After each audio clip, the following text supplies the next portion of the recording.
ঢাকার উত্তরায় স্থানীয় গণমাধ্যম কর্মীদের নিয়ে গোলটেবিল বৈঠক করেছে অরাজনৈতিক আন্দোলন হিজবুত তৌহিদ। বৃহস্পতিবার সকালে উত্তরায় সংগঠনের কেন্দ্রীয় কার্যালয়ের কনফারেন্স হলে মানবাধিকার ও বাকস্বাধীনতা নিশ্চিতে আমাদের প্রস্তাবনা শীর্ষক এই বৈঠকের আয়োজন করা হয়।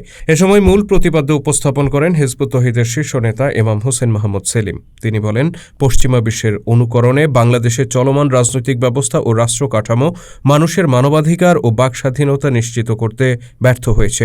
এই ব্যর্থ ব্যবস্থার পরিবর্তন না হলে শুধুমাত্র ব্যক্তি বা দলের পরিবর্তনের মাধ্যমে কখনো মানুষের অধিকার প্রতিষ্ঠিত হবে না।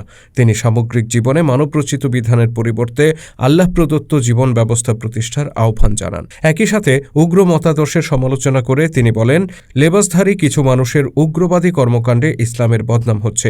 ধর্মের ভুল ব্যাখ্যা দিয়ে গুজব ও মব সৃষ্টির মাধ্যমে মানুষের জানমালের ক্ষয়ক্ষতি করা হচ্ছে। এ ধরনের কর্মকাণ্ডকে ইসলাম কখনো সমর্থন করে না বলে মন্তব্য করেন তিনি। দেশের বিভিন্ন জায়গায় একটি বিশেষ লেবাসধারী গোষ্ঠী হিজবুত তৌহিদের বিরুদ্ধেও এই ধরনের মব সৃষ্টির চেষ্টা করছে বলে এ সময় অভিযোগ করেন ইমাম হোসেন মাহমুদ সেলিম। এ সময় তিনি সংগঠনের নেতাকর্মীদের জানমালের ক্ষয়ক্ষতির আশঙ্কা প্রকাশ করেন এবং এই ব্যাপারে প্রশাসনের কঠোর হস্তক্ষেপ কামনা করেন। আল্লাহকে গালি দিছে, কোরআনকে গালি দিছে, নবীকে কটূক্তি করছে, সাহাবীকে গালি দিছে। 3-4টা পয়েন্ট ভয়ঙ্কর।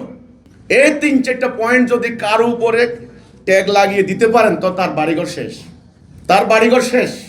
মিথ্যা রচনা করে, তারা মিথ্যা উদ্ভাবন করে, আল্লাহ কোরআনে বলেছেন যে মিথ্যাবাদীদের উপর আল্লাহ লানত পড়বে, লানাত আল্লাহ আলাল কাযিবিন। এরা মিথ্যা কথা বলছে, যেটা আমরা বলি নাই, যেটা আমরা করি না। আমাদের বাড়িঘরে হামলা করার জন্য, আমাদের কার্যালয়ে অ্যাটাক করার জন্য তারা একটা ষড়যন্ত্র করছে।